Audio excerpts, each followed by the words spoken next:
Sometimes the earth breaks open to reveal truths we were never meant to find. For 61 years, Clay Brogan worked the same patch of Utah soil, buried his wife there, and thought he knew every single rock and ridge. Then a 6.4 earthquake split his world apart. What emerged from that crack wasn't just dirt and stone. It was a Cold War bunker still humming with power after decades underground. Inside, monitors showed live footage of towns across the southwest, but some screens displayed tomorrow's news. Others revealed Clay's most private moments, filmed without his knowledge. Someone had been watching him his entire life. But who was behind those cameras, and why had they chosen a simple rancher to monitor for so long? Before we jump back in, tell us where you're tuning in from, and if this story touches you, make sure you're subscribed, because tomorrow I've saved something extra special for you. Clay Brogan's hands were already reaching for his coffee when the first tremor hit. The mug rattled against the kitchen table, his father's old oak table, scarred from decades of ranch business and family meals. At 61, Clay had felt enough minor quakes to know this one was different, stronger. The kind that made the earth remember its power. Dusty, his 8-year-old border collie, scrambled from beneath the table and pressed against Clay's leg. The dog's intelligence had always bordered on uncanny, but in moments like these, that connection felt like salvation itself. "Easy, boy," Clay murmured, though his own pulse had quickened. Through the kitchen window, he watched his cattle bunch. Together in the far pasture, their ancient instincts reading the land's unrest, long before modern instruments registered the magnitude. The shaking lasted 43 seconds. Clay counted every one of them, the way his father had taught him to. Measure everything that mattered: time, distance, the weight of a decision. When it stopped, the silence felt heavier than the tremors had. Martha's garden journal lay open on the counter where he'd left it the night before, its weathered pages filled with her careful handwriting, documenting 37 years of seasons. On this land, he'd been reading her notes about the late-blooming roses, trying to understand why they'd struggled this year without her touch. The earthquake had knocked the journal askew, and now it displayed a page from their second spring together when they'd planted the apple orchard. Clay, she'd written in her precise script, found the strangest thing today while digging near the old survey markers. Metal fragments buried deep, like something was once there but got covered over time, made me wonder what secrets this land keeps. He'd forgotten about that entry until now. Martha had always been curious about the history beneath their feet. The Ute tribes who'd first walked these valleys, the early settlers who'd tried and failed to make it through the winters, the military exercises that had crisscrossed the region during the war years. She collected stories the way other women collected china, carefully preserving each fragment in her memory. Clay stepped outside to assess the damage. The morning air carried the scent of sage and disturbed earth, familiar smells made strange by the lingering vibration in his bones. His ranch sprawled across 8,000 acres of high desert country, with the Wasatch Mountains rising like ancient sentries to the east and the vast emptiness of the Great Basin stretching west toward Nevada. Everything appeared intact at first glance. The barn stood solid, its red paint faded but its frame true. The house, built by his grandfather in 1923, had weathered worse storms. But as Clay walked toward the pasture where he'd planned to mend fence that morning, he noticed something that made him pause. A crack ran across the ground like a dark zipper, starting near the old survey marker Martha had mentioned and extending roughly 30 feet toward the creek bed. But this wasn't just a simple fissure. One section had collapsed inward, creating a sinkhole perhaps 6 feet across and impossible to gauge in depth. Dusty approached the opening with caution, his ears alert and tail low. The dog had never been prone to fear, but something about the hole commanded respect. Clay knelt at the edge and peered into the darkness. A metallic glint caught his eye, not the natural shimmer of exposed mineral, but something manufactured, deliberate. "What do you make of that, Dust?" The dog whined softly, a sound Clay had learned to interpret over their years together. "Concern." mixed with curiosity, the same combination churning in his own chest. Clay had lived alone on the ranch for 3 years now, since Martha's cancer had finally claimed her. Their 2 children had long since scattered to cities and careers, Denver and Portland, visiting when duty called, but never staying long enough to remember why this land mattered. Sarah, their daughter, worked in sustainable architecture and spoke frequently about carbon footprints and urban planning. Tom, their son, managed a tech startup and seemed to view the ranch as a quaint anachronism, something to be honored but not inhabited. Neither understood that the land wasn't just Clay's inheritance. It was his responsibility. 3 generations of Brogans had worked this soil, weathered droughts and floods, built something lasting in a world increasingly obsessed with disposable convenience. When Martha died, Clay could have sold. The offers had come immediately. Developers, eager to transform his pastures into subdivisions with names like Prairie Vista and Mountain Heritage Estates. Instead, he'd stayed, partly from stubbornness, partly from love, and partly from the simple recognition that some things shouldn't be abandoned just because they became difficult. The ranch operated on rhythms older than human memory: spring calving, summer pastures, fall roundups, winter repairs. Clay managed it all with the help of Miguel Santos, who'd worked the land for 15 years, and 2 seasonal hands who came up from Mexico each spring. Miguel lived in the small house near the creek with his wife Rosa and their teenage daughter Elena. They'd become family in the truest sense, bound by shared purpose rather than mere blood. Clay walked back to the house and found his phone. The screen showed 17 missed calls and 42 text messages, an unusual volume of communication for someone whose typical day involved more conversation with livestock than people. The calls came from neighbors, friends in town, even his insurance agent, all asking the same questions: damage assessment, safety concerns, the kind of community checking in that happened when the earth reminded everyone how fragile their assumptions really were. He ignored them for now and dialed Miguel instead. Clay: "You okay, amigo?" "Fine here. You folks all right?" "See, we're good." Rosa's a little shaken, but Elena thought it was exciting. "That girl has no fear." I checked the equipment barn and the irrigation system. Everything looks solid. Good. I found something, though, by the old survey markers. Sinkhole opened up and there's something down there. Metal. Looks like it might be man-made. A pause. Miguel had worked enough ranches to know that unexpected discoveries usually meant complications. "You want me to come look?" "Yeah. Bring a couple of strong flashlights and some rope. And Miguel, keep this between us for now. Something feels different about this." After ending the call, Clay returned to Martha's journal. He'd started reading it as a way to feel connected to her presence, but increasingly found himself studying it for practical guidance. She documented everything: weather patterns, plant behavior, animal migration routes, even the subtle changes in soil composition across different sections of the ranch. More than that, though, she'd recorded the human stories, conversations with elderly neighbors who remembered the area before the interstate highway, tales from Miguel's grandfather, who'd worked mines throughout Utah and Colorado, research she'd conducted at the county courthouse about mineral rights and military land use during World War II and the Cold War era. One entry, dated 18 months before her death, caught his attention. "Talked to Earl Peterson today. He mentioned that his father had worked construction for the government back in the 50s and 60s. Built things he wasn't supposed to talk about, scattered across Nevada and Utah.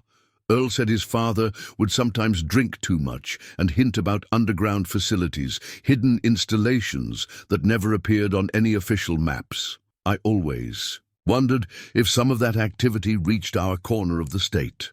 Clay had met Earl Peterson exactly once at Martha's funeral. The man was in his 70s then and spoke with the careful precision of someone who'd learned to guard his words. He'd approached Clay after the service and mentioned that Martha had been asking interesting questions about local history. Then he'd handed Clay a business card with just a phone number written on the back.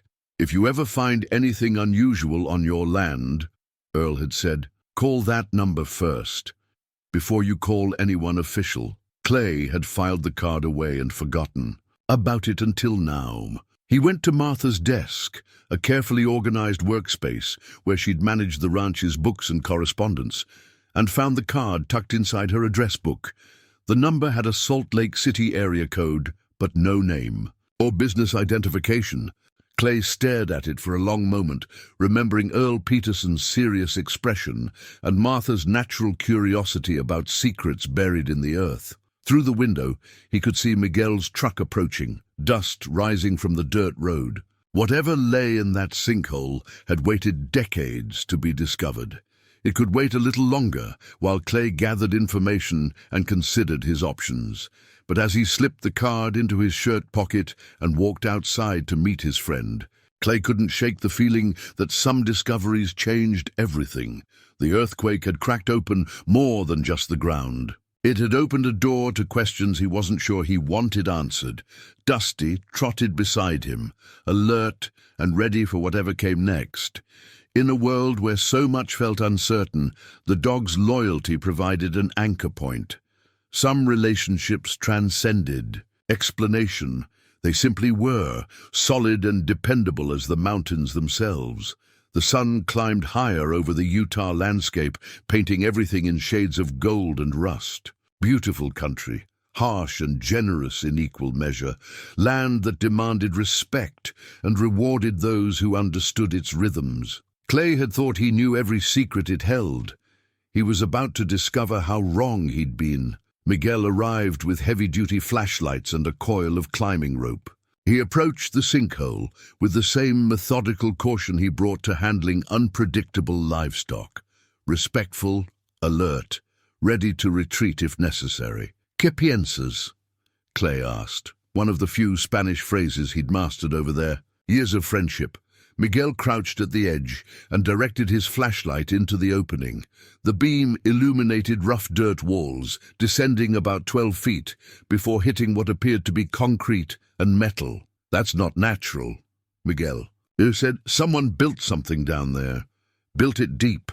Clay lowered himself to his belly and peered into the hole. The concrete structure looked substantial, not a septic tank or utility installation, but something designed for permanence. A metal door was visible, partially buried under decades of accumulated debris. "You thinking what I'm thinking?" Clay asked. "Cold War stuff," Miguel nodded. "My uncle worked construction around Los Alamos in the 60s. Said the government built shelters and communication stations all over the Southwest. Most people never knew about them." Clay tested the rope anchor around his truck's trailer hitch, then rappelled into the sinkhole. The descent felt like dropping through time itself, from the familiar world of sun and sage into something forgotten and deliberately hidden. The metal door bore no markings, but its construction suggested military origins. Heavy-gauge steel with a locking mechanism that had somehow remained functional despite decades underground. Clay cleared away dirt and debris until he found a handle. The door opened with surprising ease, revealing a short corridor illuminated by an impossible glow. Electric lights, still functioning after all these years? "Clay," Miguel's voice echoed from above. "Everything okay down there?" "Yeah, but Miguel, this place has power." Clay stepped into the corridor, Dusty whining anxiously at the surface. Emergency lighting strips ran along the ceiling, casting everything in stark fluorescent white. The air smelled of recycled ventilation and electronic components, sterile and temperature-controlled. The corridor opened into a larger room that defied every assumption Clay had built about abandoned Cold War installations. Banks of monitors lined the walls, displaying live video feeds from locations he couldn't immediately identify. Control panels blinked with indicator lights. Computer equipment hummed with quiet efficiency. This wasn't a forgotten relic. This was an active operation. Clay approached the nearest monitor bank with growing disbelief.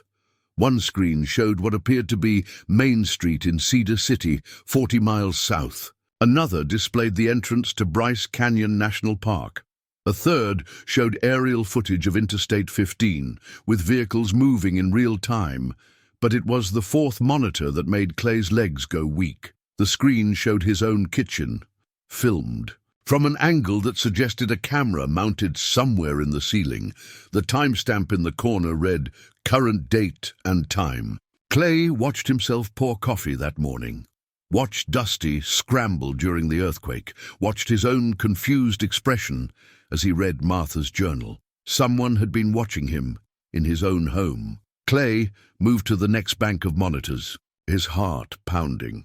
More feeds from around his property, the barn, the pasture where his cattle grazed, the creek where Miguel's family lived.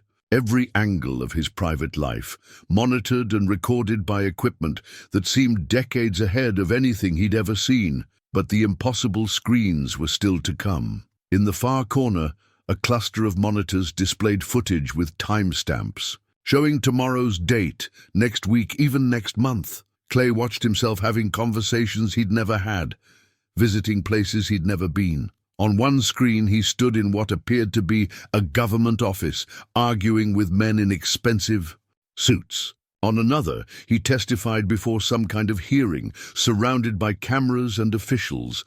None of it had happened yet. Clay backed away from the monitors, his rational mind rejecting what his eyes insisted was real. This had to be some kind of elaborate simulation or artificial intelligence creation. Future events couldn't be filmed before they occurred, but the detail was too perfect, too specific. His clothes, his mannerisms, even the way Dusty positioned himself at Clay's feet, all exactly accurate to real life. A sound from deeper in the facility made Clay freeze. Footsteps, or the mechanical rhythm of equipment cycling. He followed. The noise through another corridor that opened into what appeared to be a control center. Multiple workstations faced a massive wall display showing a map of the western United States. Thousands of tiny lights blinked across the geography, concentrated around military installations, government facilities, and seemingly random rural locations, like his ranch. A thick operations manual lay open on the central workstation. Clay flipped through pages of technical specifications, organizational charts, and operational protocols. The header on each page read, "Temporal Surveillance, Initiative, Classification Level, Cosmic." The date stamp showed the manual's most recent update was 3 days ago. Clay's hands trembled as he turned to a section titled, "Subject Monitoring Protocols." His own name appeared on the first page of a detailed psychological profile. 61 years old, widowed, 2 adult children, minimal contact, operates family, ranch with assistance from Miguel Santos and seasonal workers. Primary personality traits: stubborn, loyal, protective of privacy, distrustful of government authority.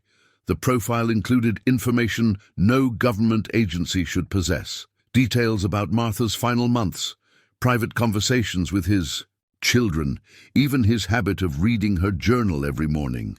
Someone had documented his most personal moments with clinical precision, but it was the final section that made Clay sit down hard in one of the workstation chairs. Operational significance. Subject Clay Brogan is predicted to make a discovery that will compromise long-term security protocols. Event probability has increased to 97.3% following seismic activity on his property. Recommend immediate intervention to prevent exposure of temporal monitoring capabilities. The document was dated yesterday, before the earthquake, before Clay had found anything. Somehow, they'd known this would happen. Clay photographed the critical pages with his phone, though. He doubted the images would survive whatever was coming. This level of surveillance suggested capabilities far beyond normal government operations. If they could monitor the future, they certainly had ways to manage unwanted discoveries. A new sound echoed through the facility, the distinctive thrum of helicopter rotors, still distant but approaching fast. Clay ran back through the corridors to the entrance hole where Miguel waited with increasing anxiety. "Clay, get up here now! There are vehicles coming up the road!" Clay grabbed the rope and hauled himself toward the surface with desperate efficiency. He emerged from the hole to see a convoy of black SUVs approaching his house, followed by what appeared to be a military helicopter. "How long?" Clay asked, gasping. "Maybe 3 minutes. What did you find down there?" "More than we can handle alone." Clay pulled out his phone and dialed the number Earl Peterson had given him at Martha's. "Funeral."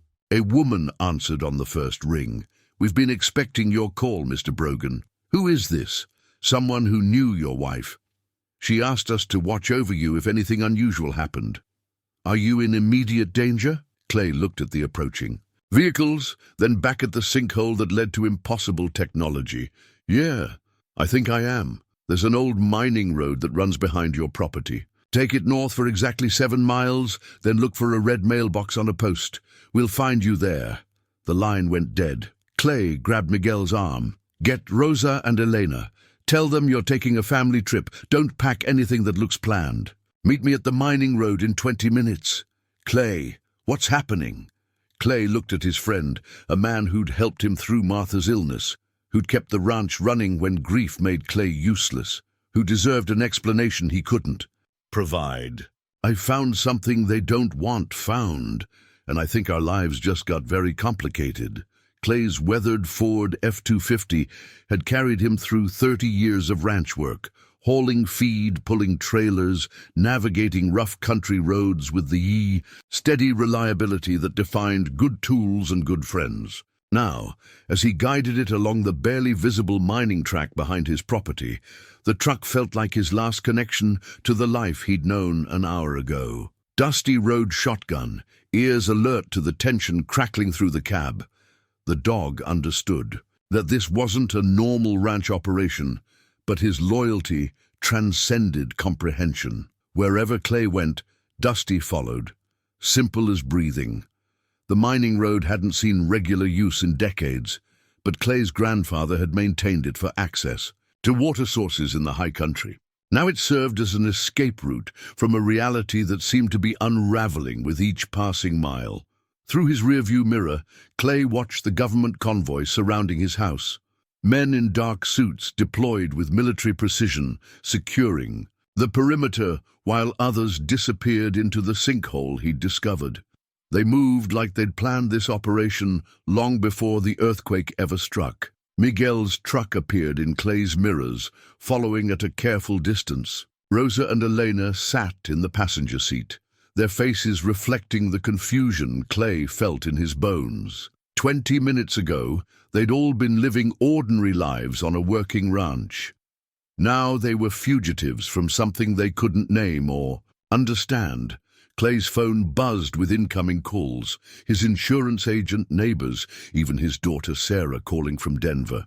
Word of the earthquake and the government presence would spread quickly through the rural community. People would want explanations he couldn't provide without sounding insane.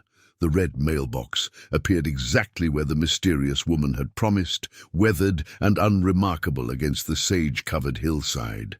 Clay pulled over and waited, engine idling, uncertain what came next.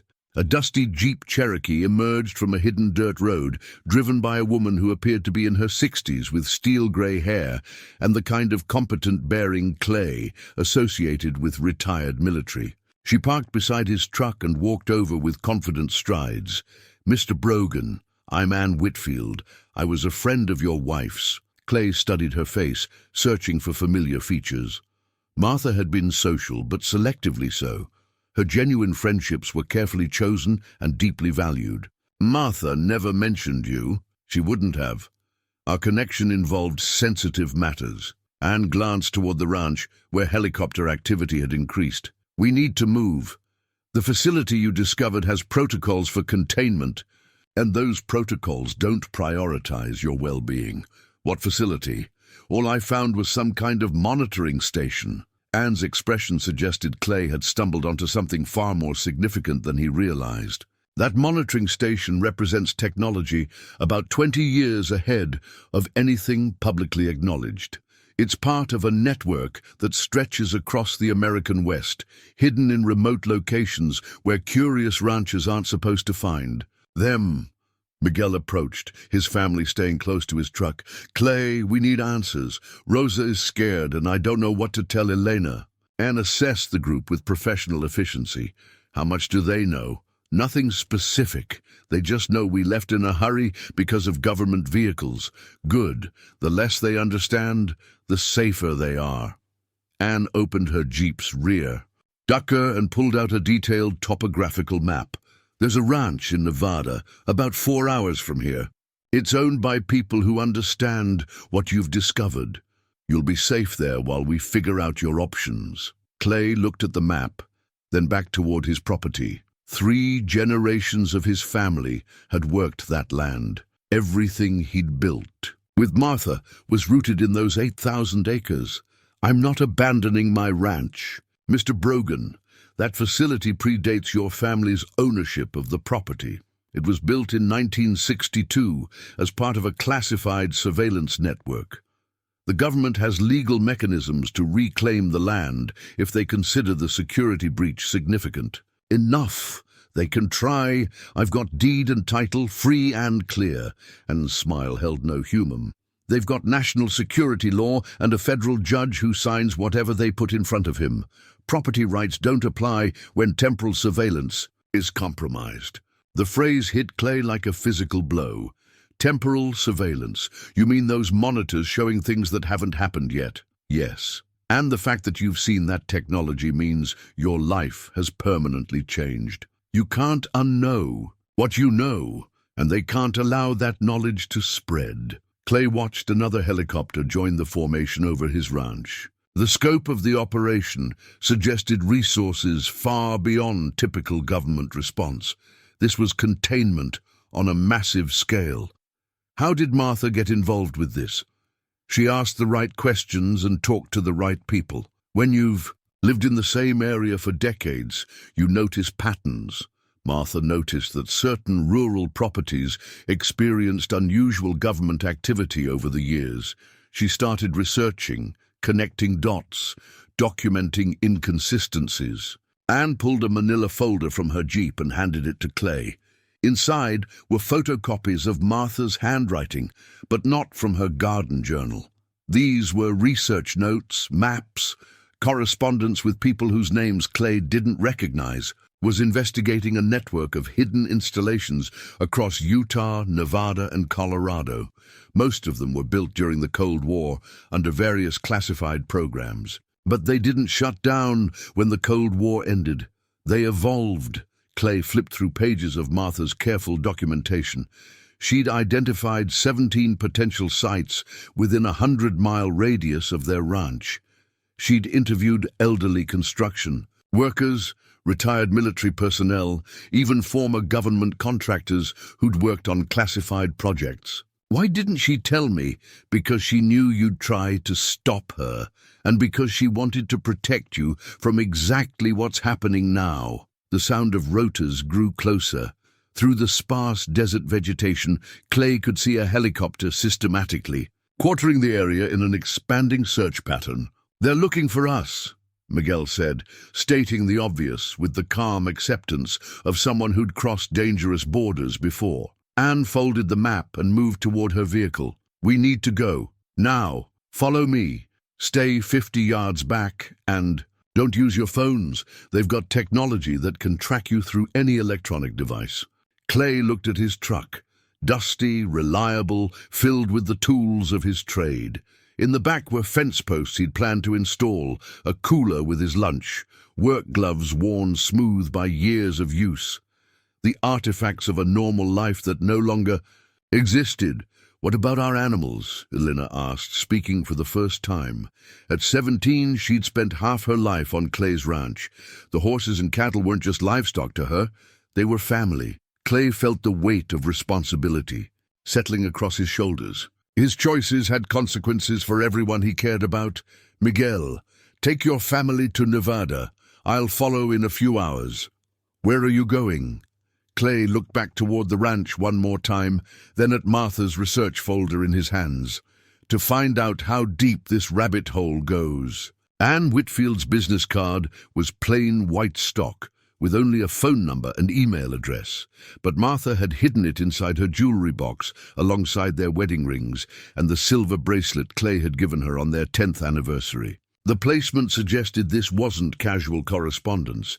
It was something Martha considered precious and dangerous in equal measure. Clay discovered the card while retrieving Martha's engagement ring, which he'd planned to give to Sarah someday. But digging through his wife's personal belongings revealed layers of her life he'd never suspected. Behind the familiar jewelry and keepsakes were documents that painted a picture of a woman conducting careful, methodical investigation into subjects that could get people disappeared. The ranch house felt different now, not violated exactly, but revealed. Every familiar corner held the potential for hidden cameras.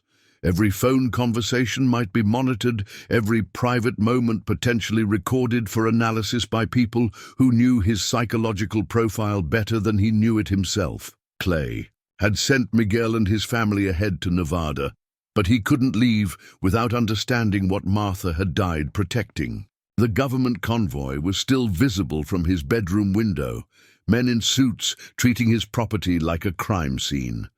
They'd established a perimeter and brought in specialized equipment, but they hadn't entered the house yet. Perhaps they were waiting for warrants, or perhaps they were hoping he'd return voluntarily. Either way, Clay was running out of time. Martha's hidden research occupied most of their bedroom closet floor, carefully organized in banker's boxes labeled with innocuous descriptions like garden records and local history. But inside were detailed maps, photographs, government documents obtained through Freedom of Information Act requests, and correspondence with people whose expertise ranged from Cold War historians to retired intelligence operatives. She'd been building a case, piece by piece, that the American West contained a shadow infrastructure of surveillance and control that had operated continuously since the 1950s. Hidden installations that monitored civilian populations, tracked movements, and collected data on a scale that would make contemporary privacy advocates sound alarms. But Martha's research suggested something more disturbing than simple surveillance. She documented patterns indicating that some installations were conducting experiments in what she termed predictive intelligence, attempts to monitor or manipulate future events through means that conventional science couldn't explain. 1. File contained correspondence with a physicist named Dr. Elizabeth Chen at Stanford University. Dr. Chen's letters, written in careful academic language, discussed theoretical possibilities for temporal observation and causality manipulation that read like science fiction, but were grounded in legitimate quantum mechanics research. The mathematics are sound, Dr. Chen had written in her final letter to Martha, but the practical applications would require resources and coordination beyond anything our government officially acknowledges. If such capabilities exist, they represent the most closely guarded secrets in human history. Clay photographed the critical documents with his phone, despite Anne's warnings about electronic surveillance.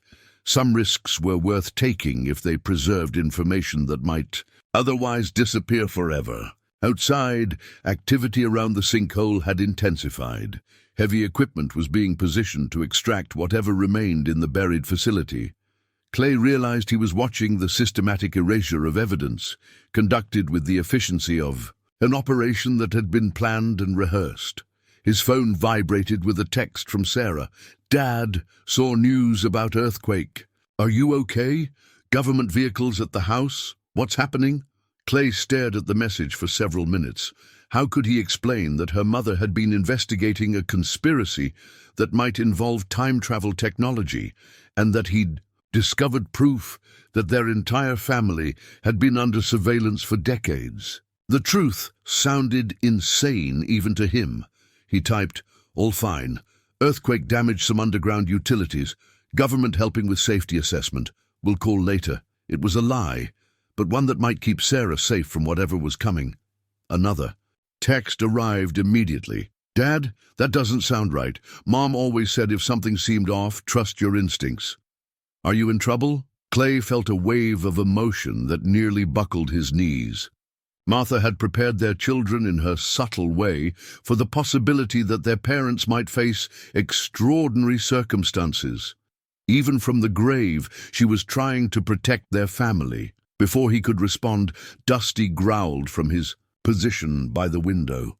The dog had been unusually alert since the earthquake, as if sensing changes in their environment that human perception couldn't detect. Clay looked outside to see a man in an expensive suit, walking alone toward the house. No backup, no aggressive posture, just a middle-aged bureaucrat approaching like he was making a social call.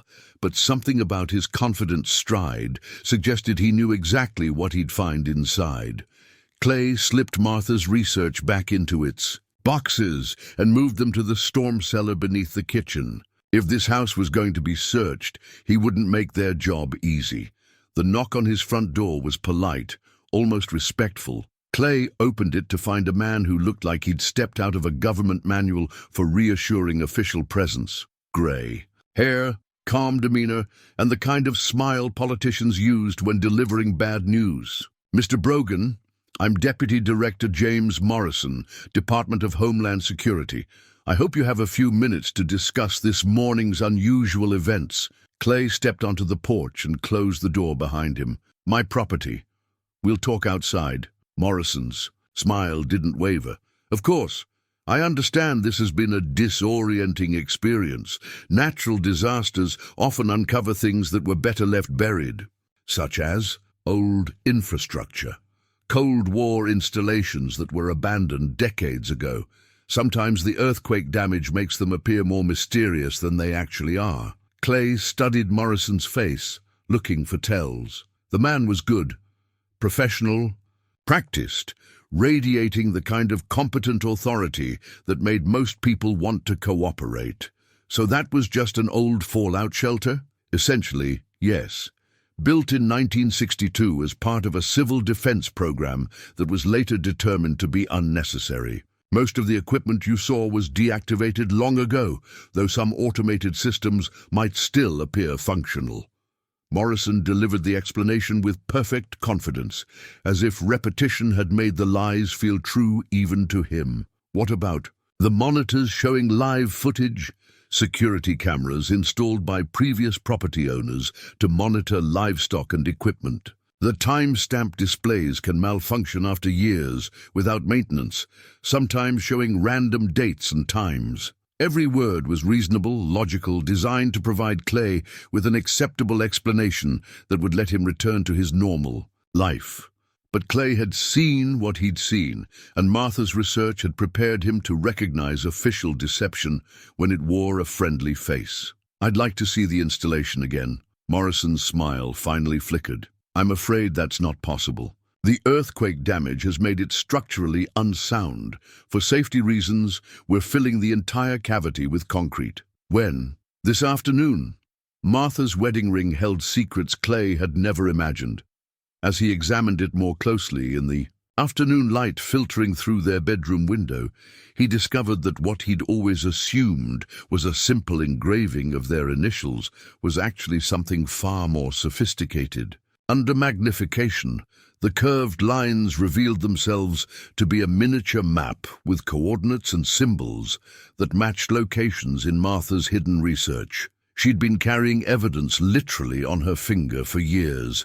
Clay traced the tiny markings with his fingertip, remembering how Martha would unconsciously turn the ring when she was thinking deeply about something. He'd attributed it to nervousness or habit, but now he understood she'd been referencing information that could expose a decades-long conspiracy. The coordinates led to 17 locations across Utah, Nevada, and Colorado. The same installations Martha had identified in her research, but the ring contained additional symbols that didn't appear in her documented files. Warning markers, danger indicators, and what appeared to be safe houses or contact points. Martha had been more deeply involved than even her extensive research suggested. Clay's phone rang, displaying a number he didn't recognize. Every call now felt potentially dangerous. but ignoring communication entirely seemed equally risky. "Mr. Brogan, this is Dr. Elizabeth Chen. I believe your wife mentioned my name, the physicist from Stanford whose letters were hidden in Martha's." "Your files." Clay stepped away from the window, though he suspected privacy was already compromised. "She did. How did you get this number?" "Martha provided it as an emergency contact. I've been monitoring news reports about seismic activity in your area, and I'm concerned that certain discoveries might have been made." "What kind of discoveries?" A long pause. Dr. Chen was choosing her words carefully, aware that phone conversations weren't secure. "The kind that confirm theoretical possibilities we discussed in our correspondence. If you've encountered any unusual technological installations, you're in immediate danger." "From who?" "People who've spent 60 years keeping certain capabilities secret. Martha believed they were using rural properties like yours as testing grounds for surveillance methods that shouldn't exist." Clay looked out at the government operations surrounding his ranch. Heavy equipment was indeed positioning to fill the sinkhole, exactly as Morrison had promised. By evening, physical evidence of the underground facility would be permanently buried. "Dr. Chen, what exactly was Martha investigating?" "Applications of quantum mechanics that most scientists consider impossible. Specifically, the ability to observe events before they occur, and potentially to influence past events from future observation points." "Time travel?" "Not travel, exactly. More like temporal monitoring and manipulation. Think of it as a surveillance network that operates across time instead of just geography." The implications made Clay's head spin. If such technology existed, it would revolutionize human understanding of causality, free will, and the nature of reality itself. It would also represent power beyond anything in human history. Why was Martha qualified to investigate something like this? Because she understood that the most advanced technology is often hidden in the most ordinary places. Rural installations, small towns, family ranches, locations where curious civilians aren't supposed to stumble onto state secrets. Clay studied Martha's ring again, wondering how many other ordinary objects in his life contained hidden information. "Dr. Chen, if this technology exists, why haven't we heard about it?" "Because the people who control it understand that public knowledge would change everything. Wars would be fought over temporal surveillance capabilities. Every government on Earth would demand access. Social structures would collapse if people believed their futures were predetermined and monitored." Another helicopter passed overhead, closer than before. Clay realized they were systematically searching the area, probably using heat sensors and other detection equipment. "I need to go. They're looking for me." "Mr. Brogan, listen carefully. Martha left instructions in case something happened to her. There's a safe house in Colorado, coordinates 39.3209 degrees north, 106.3781 degrees west. Ask for Catherine Muller. She'll know who sent you." The line went dead. Clay memorized the coordinates and erased the call from his phone's history, though he suspected such precautions were useless against the level of surveillance he'd witnessed. He gathered the most critical documents from Martha's research and sealed them in a waterproof container that had once held important ranch paperwork. If he was going to run, he needed evidence that couldn't be easily dismissed or destroyed. But first, he needed to understand exactly what he was running from. Clay walked back to the location where the sinkhole had opened, approaching from a different angle to avoid the government perimeter. From a position behind the old barn, he could observe their operation through binoculars.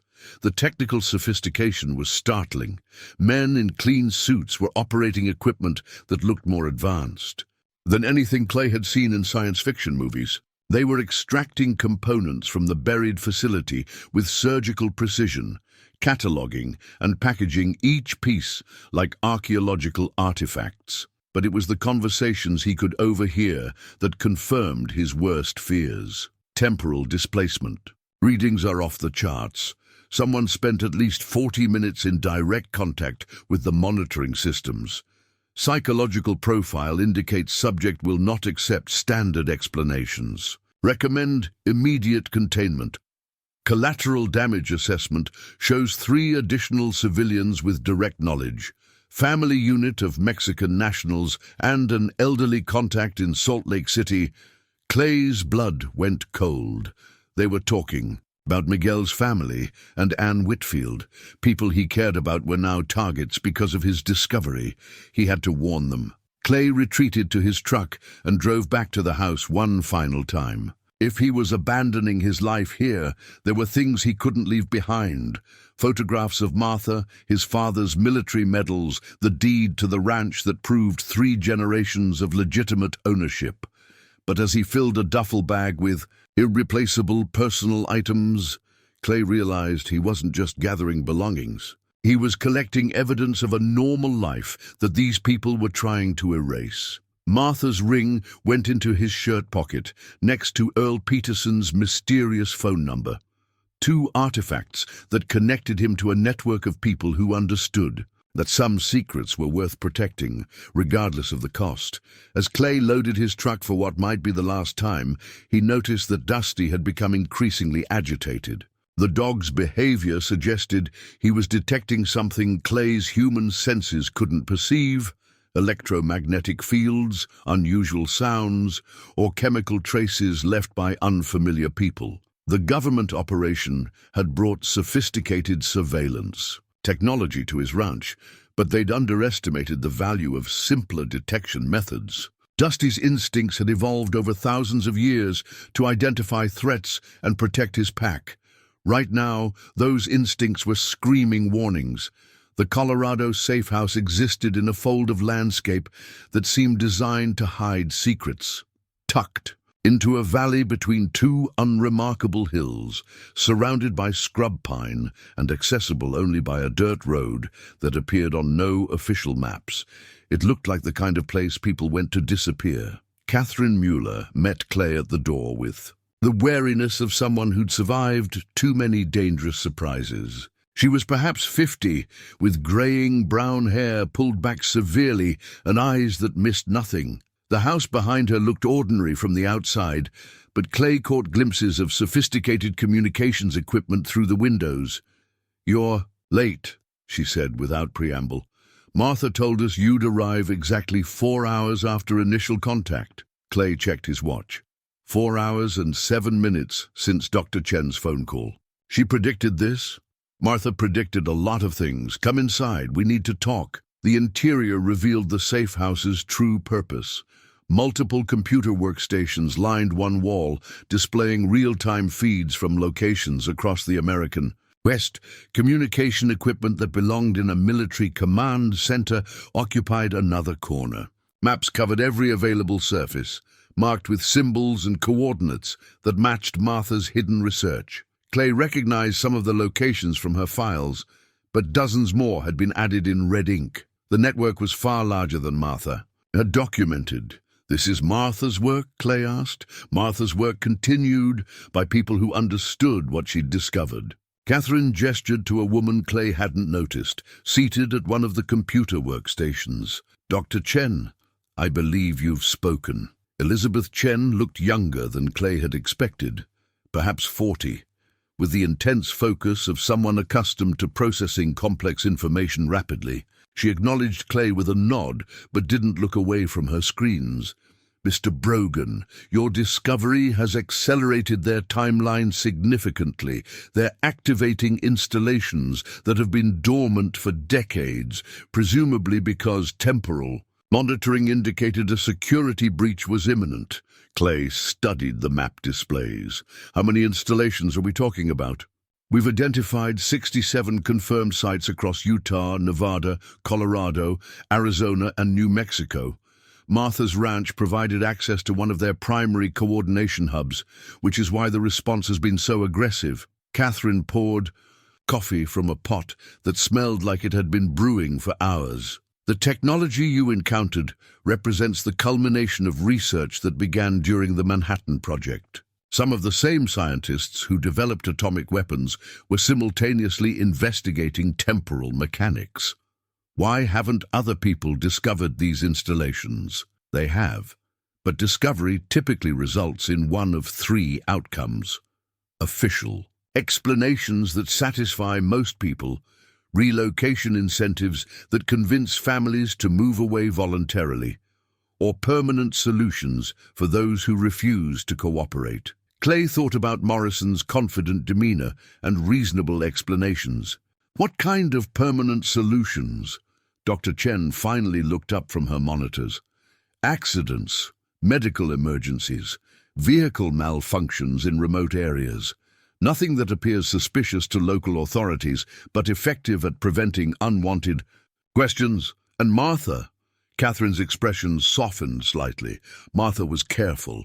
She documented everything, shared information with multiple contacts, and developed contingency plans. But cancer isn't something you can fight with research and preparation. You think they gave her cancer? We think they've developed methods for targeting individuals that don't require direct contact or obvious interference.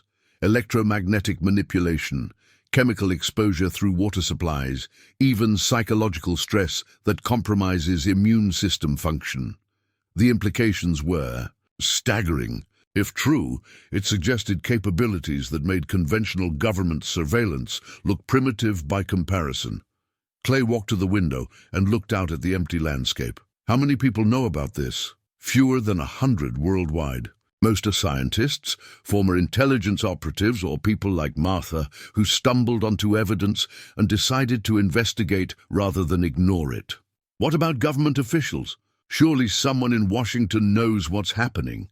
Dr. Chen laughed without humor. Mr. Brogan. This network was established during the Eisenhower administration and has operated continuously through 13 different presidents. It's not controlled by any single agency or administration. It controls them. Catherine pulled out a thick folder that looked familiar. Martha left this for you. Instructions, contacts, and a complete summary of everything she'd learned. Clay opened the folder to find his wife's handwriting filling dozens of pages. But this wasn't the careful documentation he'd found in her research boxes. This was personal, a letter written to him specifically, explaining choices she'd made and preparations she'd completed. "My dearest Clay," the letter began, "if you're reading this, it means the earthquake has happened, and you found what I hoped you'd never have to find. I'm sorry for keeping this from you, but I couldn't bear the thought of putting you in danger while I was still alive to protect you." Clay sat down heavily in one of the metal folding chairs, reading Martha's. Words felt like hearing her voice again, but the content was devastating. She'd known about the underground facility for over 2 years. She'd identified 17 other ranchers and property owners who'd made similar discoveries, and she'd documented what happened to most of them. They disappeared, Clay, sold their properties suddenly and moved away without forwarding addresses, or died in accidents that left no one to ask questions. But a few fought back, and that's how I found Dr. Chen and Catherine and the others. The letter continued for several pages, detailing Martha's investigation and the network of resistance that had formed around it.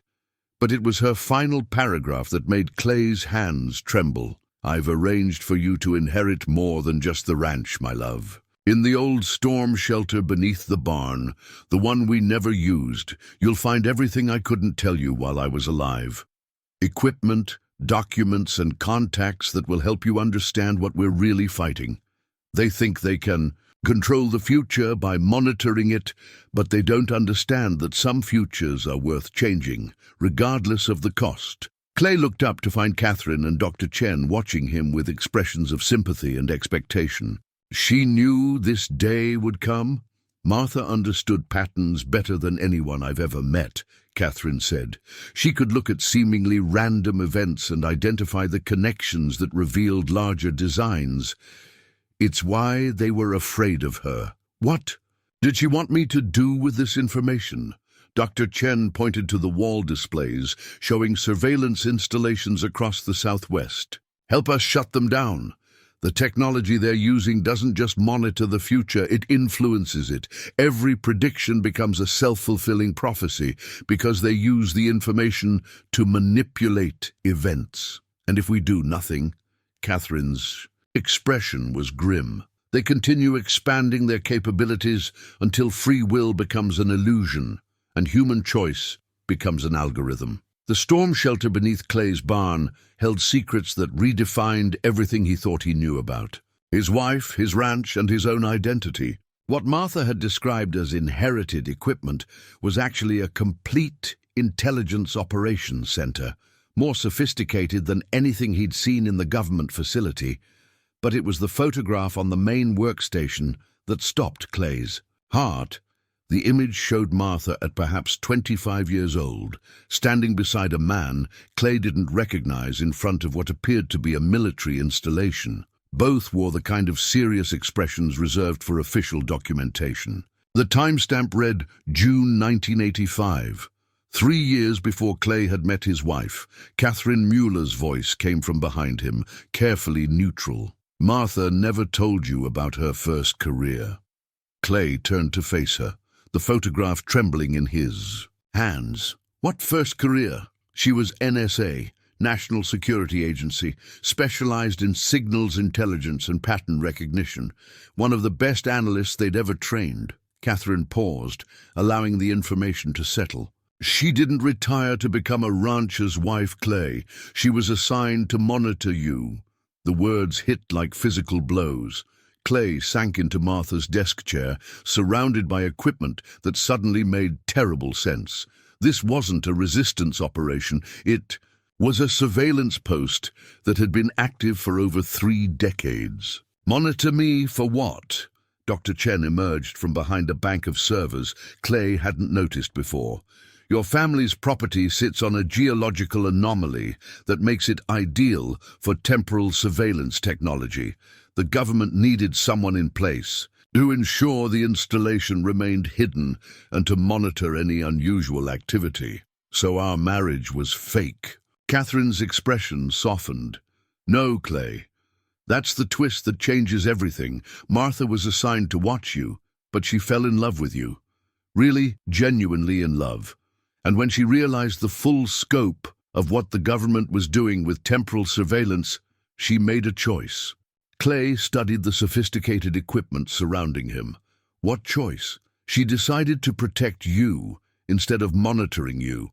Everything you thought was Martha investigating a conspiracy was actually Martha building a resistance network to shut down the very programs she'd once served.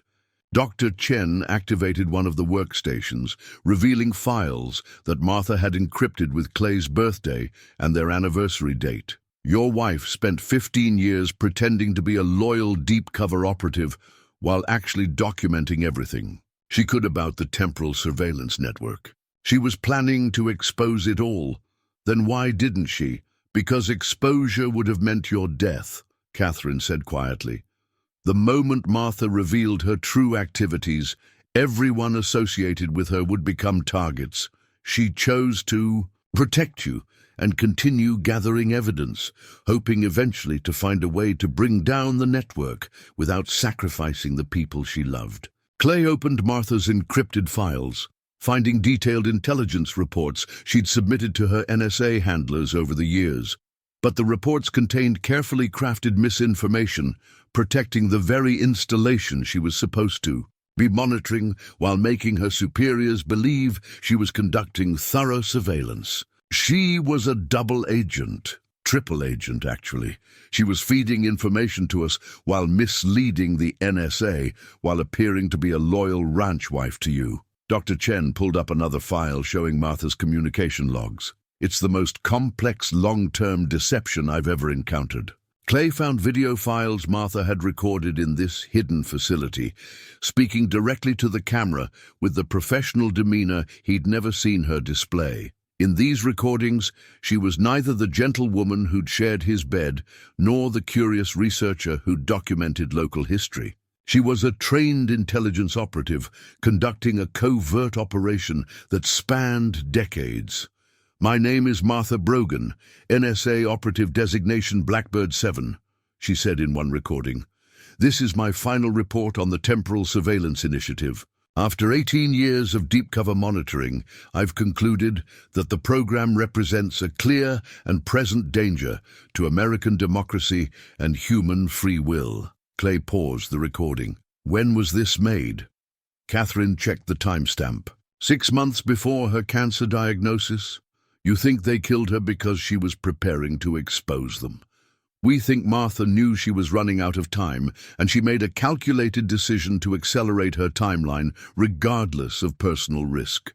Clay continued watching the recording, seeing his wife transform into someone he'd never known existed. The temporal surveillance network has evolved beyond its original mission of monitoring potential security threats, Martha continued. It now actively manipulates civilian populations by creating self-fulfilling prophecies. They observe future events, then take actions in the present that ensure those events occur exactly as predicted.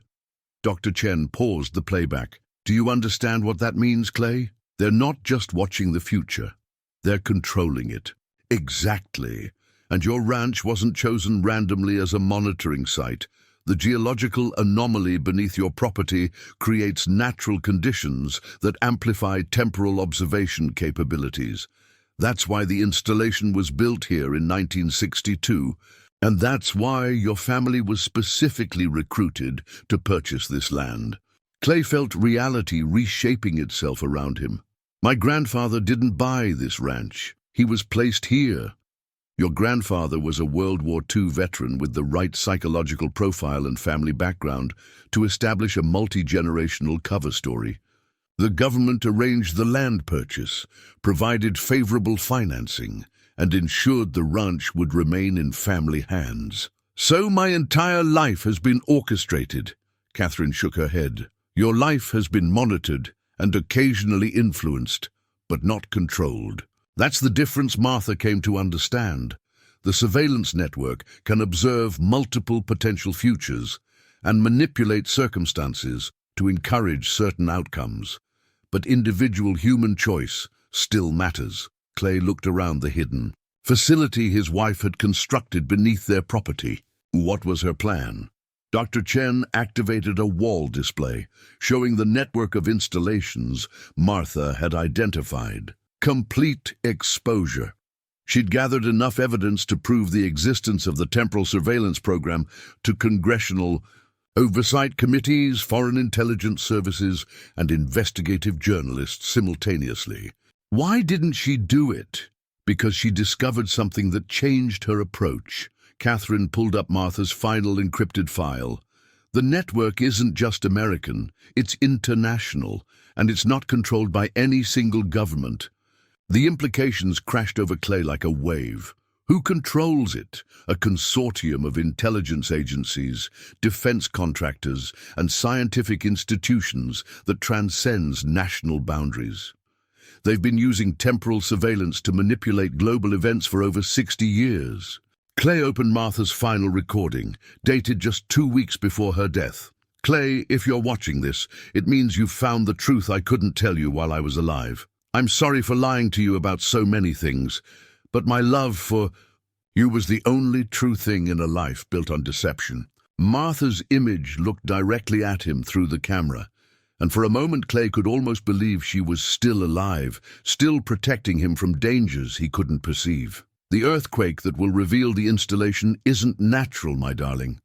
They're going to trigger it using technology that can manipulate geological stress patterns. They want you to discover the facility because they need a new cover story now that I'm gone. Clay paused the recording, his mind reeling. They caused the earthquake? Dr. Chen nodded grimly. Controlled seismic events are well within their capabilities. They needed to transition from Martha's covert monitoring to a new operational phase, and your discovery provides the perfect justification. What kind of new operational phase? Catherine's expression was grim.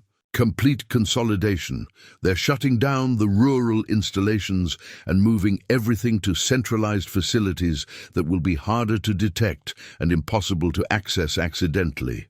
Which means Martha's death wasn't just about silencing a potential whistleblower. It was about clearing the way for the final phase of a program that will make human free will obsolete. Clay stared at his wife's frozen image on the screen, understanding finally that every moment of happiness they'd shared had been built on a foundation of lies designed to protect a truth that could reshape human civilization. But Martha had made one final choice that transcended all the deception. She'd chosen love over duty, truth over security, and Clay over the career that had defined her before she'd met him. Now it was his turn to choose. The weight of Martha's deception should have destroyed Clay's faith in everything they'd built together. Instead, as he studied the intelligence files she'd compiled over 18 years of double-agent work, he found himself falling in love with his wife all over again, this time with the complete woman she'd actually been. Her reports to the NSA were masterpieces of misdirection, providing just enough genuine information to maintain her cover while systematically protecting the people and places she'd grown to care about. She documented fictional security breaches to justify increased funding for rural installations, knowing the additional resources would help her gather evidence of the network's true scope. She'd married him, not because a government assignment required it, but because she'd discovered in Clay Brogan a man worthy of betraying everything she'd been trained to serve. The evacuation protocols are already active, Dr. Chen announced from her workstation. They're shutting down 47 installations across 5 states. All equipment and personnel will be consolidated at 3 primary facilities within 72 hours. Catherine studied satellite imagery on another screen.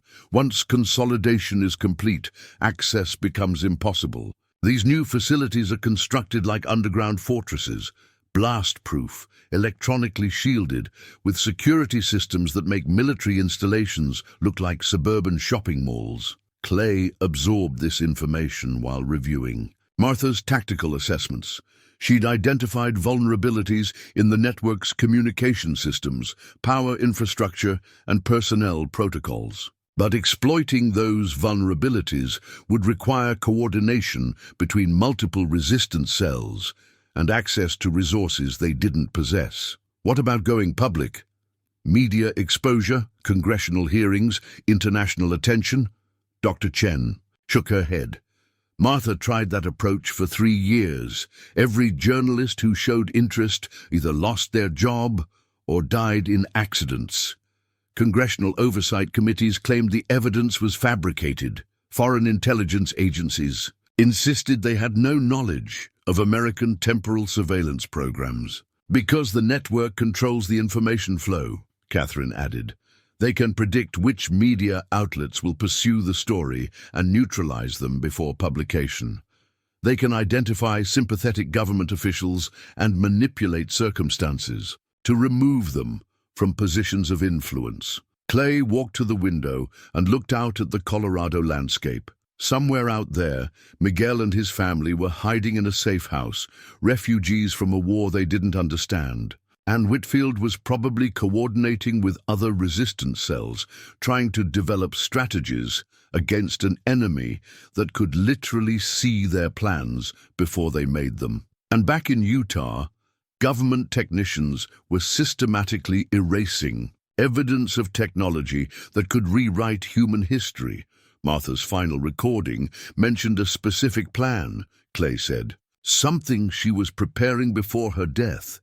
Catherine pulled up the encrypted file.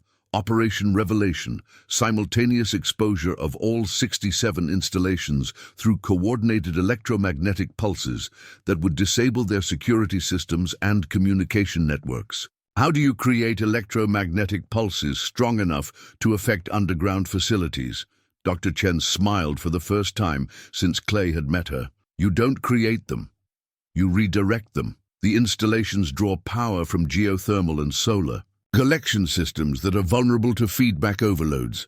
Martha figured out how to turn their own power sources into weapons against them. Clay studied the technical schematics Martha had prepared. The plan was elegant in its simplicity.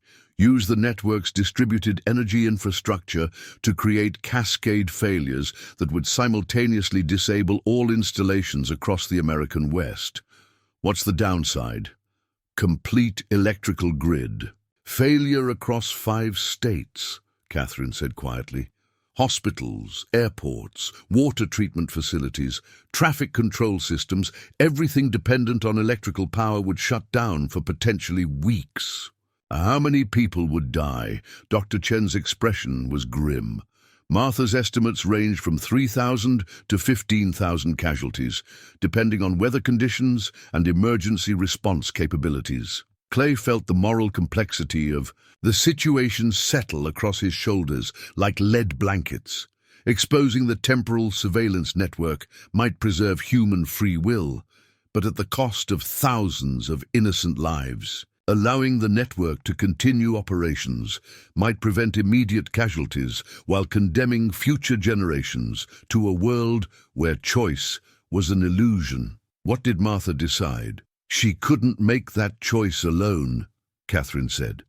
That's why she left it for you. Clay returned to Martha's workstation and activated her final recording, the one he hadn't finished watching. Clay, by now, you understand the scope of what we're fighting and the cost of fighting it. I've spent 3 years trying to find a solution that doesn't require sacrificing innocent people to stop a program that's already sacrificing human freedom. Martha's recorded image looked tired, worn down by the weight of impossible decisions. I can't choose between immediate casualties and long-term enslavement. But I believe you can make that choice because you understand something I never learned during my years in intelligence work. The value of individual human life isn't measured by statistical analysis. Clay paused the recording and looked at Catherine. And Dr. Chen, because how much time do we have? 18 hours until the consolidation is complete, Catherine said. After that, the window closes permanently. And if we do nothing, the temporal surveillance network continues operating from secure facilities that can't be accessed or exposed.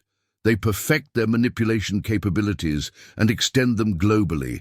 Within a generation, human choice becomes programmed response. Clay walked back to the equipment Martha had assembled, recognizing some components from their ranch's workshop and others that looked like they belonged in science fiction movies. She'd been preparing for this moment for years, gathering resources and developing capabilities while pretending to be nothing more than a curious ranch wife. How many resistance cells are there? 43 active cells, with a total of approximately 300 people, Dr. Chen said. Most are scientists, former intelligence operatives, and civilians who've encountered evidence of the surveillance network. What are their capabilities? Catherine pulled up a map showing resistance cell locations. Technical expertise, limited funding, strong motivation, and absolutely no legal authority or official support. Against a network with unlimited resources, legal immunity, and technology that can predict our actions before we take them. That's about the size of it. Clay activated Martha's recording again, needing to hear her voice as he contemplated a decision that would affect millions of lives. I know what you're thinking, my love. You're wondering if you have the right to make choices for other people, whether 300 resistance fighters can justify actions that might kill thousands of innocent civilians. Martha's image seemed to look directly at Clay, and he could almost feel her presence in the room. But here's what I learned during 18 years of covert operations. Someone is always making choices for other people. The question isn't whether to choose, but whether the people making those choices have humanity's best interests at heart. Clay turned to face Catherine and Dr. Chen. If we trigger the cascade failures, how do we maximize exposure while minimizing casualties? Catherine's eyes widened. You're actually considering it? I'm considering what Martha would want me to consider. She spent 18 years gathering evidence and developing capabilities for this moment. I need to understand all the options before I decide whether to use them. Dr. Chen activated a detailed operational plan Martha had prepared. We coordinate the electromagnetic pulses with media alerts, congressional briefings, and international intelligence sharing. The goal is to create so much simultaneous exposure that the network can't contain or discredit all of it. And the power grid failures. We time them for minimum impact periods, early morning hours when hospital patient loads are lowest, when air traffic is minimal, when most people are safely at home. Clay studied the timing projections. Even optimized for minimal casualties, the estimates remained sobering. But the alternative, allowing the surveillance network to complete its consolidation, would mean the permanent end of human freedom. To make unpredictable choices. There's something else you need to know, Catherine said quietly. Martha didn't die of natural cancer. We found evidence that she was exposed to targeted electromagnetic radiation designed to disrupt cellular repair mechanisms. Clay felt something cold and hard settle in his chest. They murdered her, slowly, carefully, in a way that appeared natural. She probably suspected what was happening during her final months, but she used her remaining time to finish preparing. Operation Revelation, instead of seeking treatment that might have saved her life. Clay looked around the hidden facility Martha had constructed beneath their ranch, seeing it now as the culmination of a woman's decision to sacrifice everything, her career, her safety, her marriage's honesty, and ultimately her life, to protect human free will from people who would eliminate it in the name of security and control.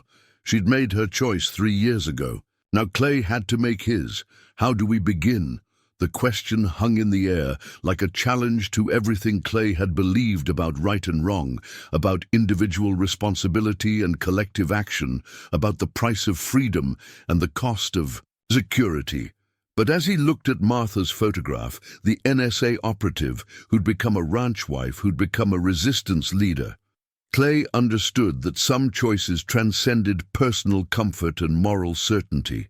Sometimes you had to choose between imperfect options, and trust that love could guide you toward the least destructive path. Martha had made that choice for 18 years. Now it was his turn. Operation Revelation began at 3:47 a.m. Mountain Standard Time, when Clay Brogan pressed the activation sequence Martha had programmed 3 years earlier.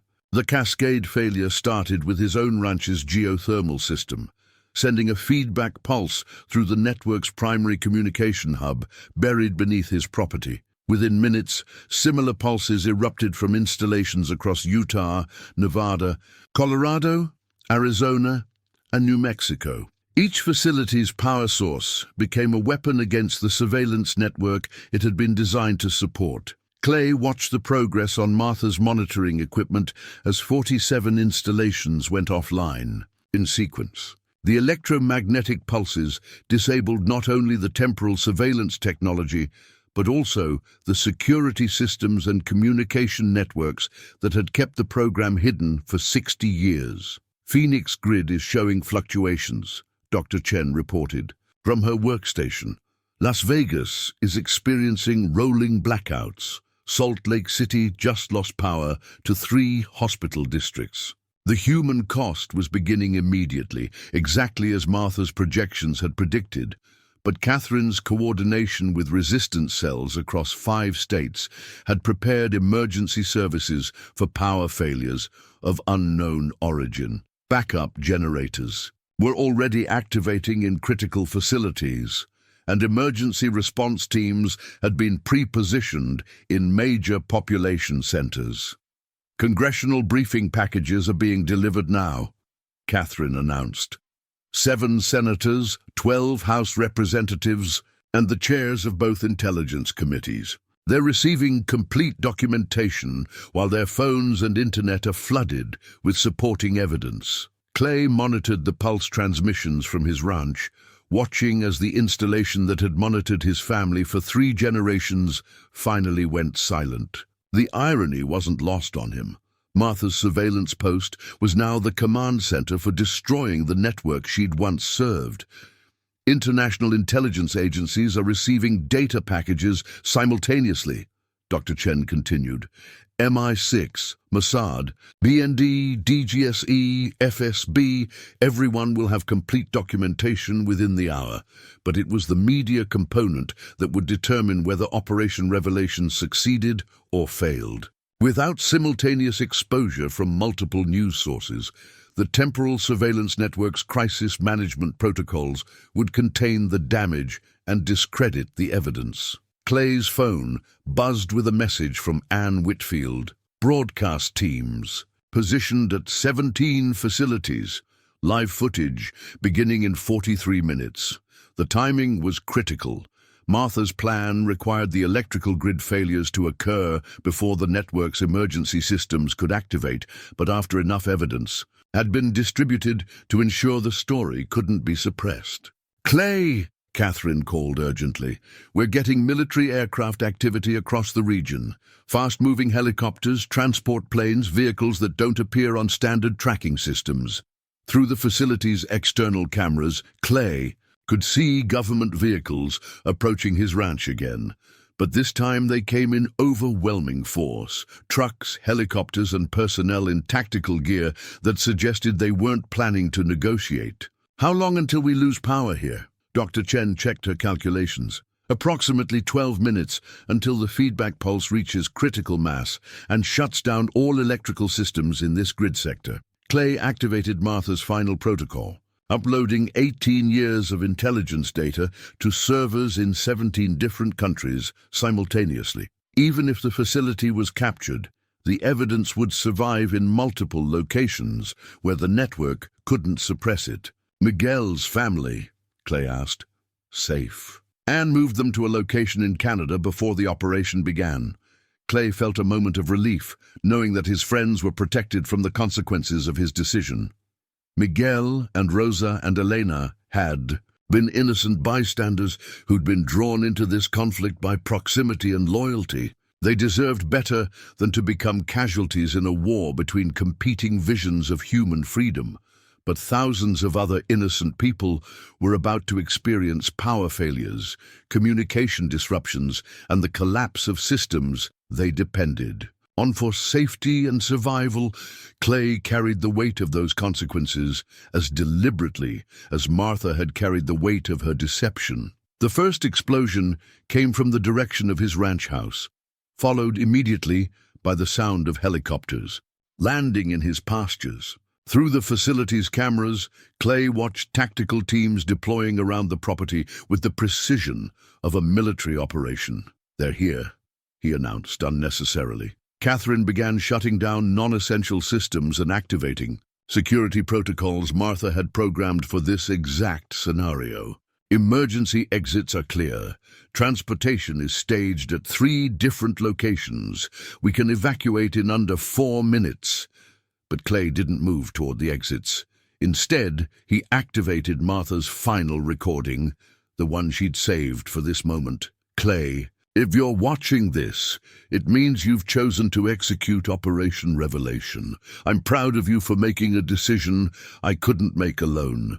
On the monitors, government forces were setting up some kind of electronic jamming equipment around the sinkhole entrance to Clay's ranch. But they were too late. The cascade failure was already propagating through the network faster than human. Intervention could stop it. "You're wondering if you've made the right choice," Martha's recorded voice continued. "Let me tell you something I learned during 18 years of intelligence work. There are no right choices in situations like this. There are only necessary choices." Clay felt the building's power fluctuate as the electromagnetic pulse approached the Colorado facility. Soon, they would lose all electronic systems, and the final phase of Martha's plan would depend on human courage rather than technological superiority. "Time to go," Catherine urged, but Clay needed to hear Martha's final words. "Whatever happens next, remember that love is the only thing that transcends temporal surveillance. They can monitor the future and manipulate the present, but they can't control the human heart's capacity to choose sacrifice over safety." The power died, plunging the facility into emergency lighting as Clay finally understood what Martha had really been preparing him for. The emergency lighting cast harsh shadows across Martha's equipment as Clay made his final preparations. Outside, the sound of boots on metal told him government forces had found the facility's main entrance. They would be inside within minutes, but the electromagnetic pulse had already completed its work across the surveillance network. "Clay, we need to move now," Catherine urged, checking her weapon and activating the facility's emergency protocols. But Clay remained at Martha's workstation, downloading the final data packets to his satellite phone, the only device that would survive what came next. 18 years of his wife's intelligence work compressed into files that would either vindicate her sacrifice or disappear with him into government custody. The tactical team's entry was swift and professional. Flashbang grenades disoriented the facility's occupants, while armed figures in black gear swept through the corridors with night vision equipment and weapons trained on anything that moved. Clay raised his hand slowly, the satellite phone hidden in his jacket pocket. "I'm unarmed. These people are civilians." The team leader stepped forward, removing his helmet to reveal Deputy Director Morrison, the same official who delivered reasonable explanations about old fallout shelters just days earlier. His expression now held none of that manufactured calm. "Mr. Brogan, you've just committed the largest act of domestic terrorism in American history. 47 installations, 5 states, thousands of potential casualties from power grid failures.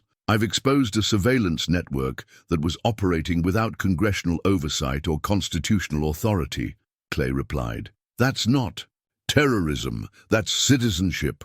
Morrison gestured to his team, who began restraining Catherine and Dr. Chen with zip-tie handcuffs. "The facilities you attacked were protecting American interests against foreign threats. You've compromised national security operations that took 60 years to establish." Clay looked around the facility Martha had built in secret, seeing it now through Morrison's eyes. Equipment worth millions of dollars, intelligence gathered over decades, strategic advantages that might never be recovered. From the government's perspective, he'd just handed enemies of the state a devastating victory, but Martha's final recording had prepared him for this moment of doubt. "Director Morrison, how many American citizens were monitored by your network without warrants or probable cause?"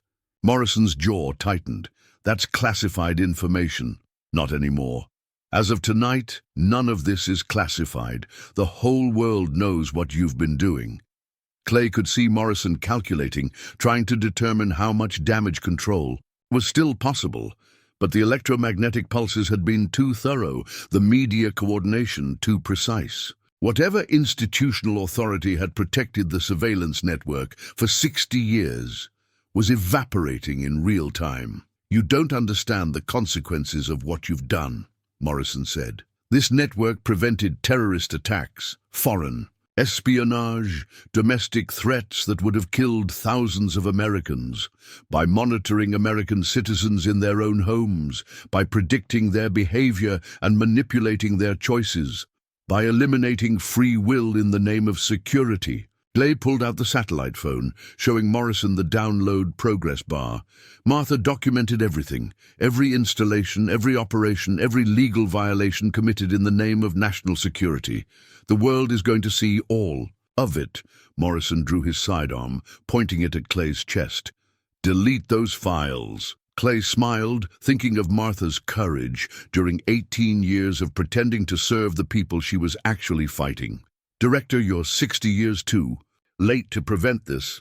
The information is already in 17 countries, 43 news organizations, and every major intelligence agency on Earth. The facility's satellite communication array activated automatically, triggered by Martha's final protocol. Clay's phone completed its upload as the government team watched helplessly. "Besides," Clay continued, "shooting me now just makes the story more dramatic. Government assassinates rancher who exposed surveillance network. That's the kind of headline that brings down administrations." Morrison lowered his weapon, recognizing a situation that had moved beyond conventional damage control. Clay could see the man's training warring with his recognition that some battles were already lost. "What do you want, Brogan?" Clay looked at Martha's photograph on the workstation, remembering her smile when she'd planted apple trees that first spring, believing they would have decades to watch them grow together. "I want my wife's story told truthfully. I want the American people to understand what she sacrificed to protect their freedom. And I want to go home to my ranch and live the rest of my life without being watched by people who think surveillance equals security." Morrison activated his radio, speaking in codes Clay couldn't understand, but the tone suggested retreat rather than escalation, containment rather than elimination. "You've won this round, Brogan, but exposing this network has consequences you haven't considered. There are threats in this world that require capabilities beyond traditional law enforcement." Clay walked past Morrison toward the facility's exit, carrying Martha's research folder and the weight of 47 lives his decision had cost. "Then find constitutional ways to address those threats. My wife spent 18 years proving that's possible." 6 months after the electromagnetic pulses brought down the temporal surveillance network, Clay Brogan found himself testifying before a joint congressional committee in a hearing room packed with reporters, family members of other surveillance subjects, and scientists who had spent decades wondering why their research proposals involving temporal mechanics had been consistently rejected or classified. The government had initially attempted damage control, claiming the installations were defunct Cold War relics that posed no current threat to civil liberties. But Martha's 18 years of meticulous documentation had provided evidence too comprehensive to dismiss.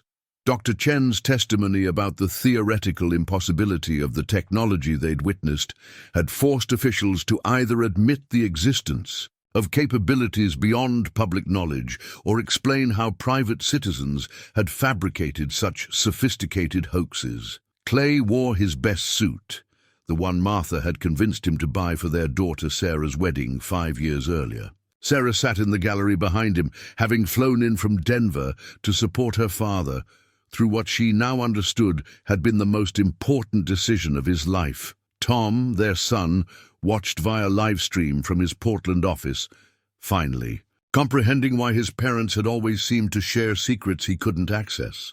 "Mr. Brogan," the committee chairman asked, "do you have any regrets about the action you took that resulted in widespread power outages and the documented deaths of 47 people across 5 states?" Clay had prepared for this question through months of sleepless nights and conversations with grief counselors who specialized in moral injury. The weight of those 47 deaths would stay with him forever, but so would Martha's final recording and the choice she'd made to sacrifice her own life rather than allow the surveillance network to complete its consolidation. "Senator, I regret that those deaths were necessary.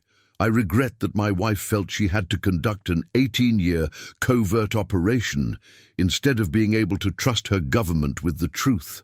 And I regret that 47 installations were operating on American soil without the knowledge or consent of the American people they were monitoring." Clay paused, looking out at the gallery where he could see faces of people who'd discovered they'd been surveilled for decades without their knowledge. "But I don't regret preventing the permanent consolidation of technology that would have eliminated human free will. Some prices are too high to pay for safety."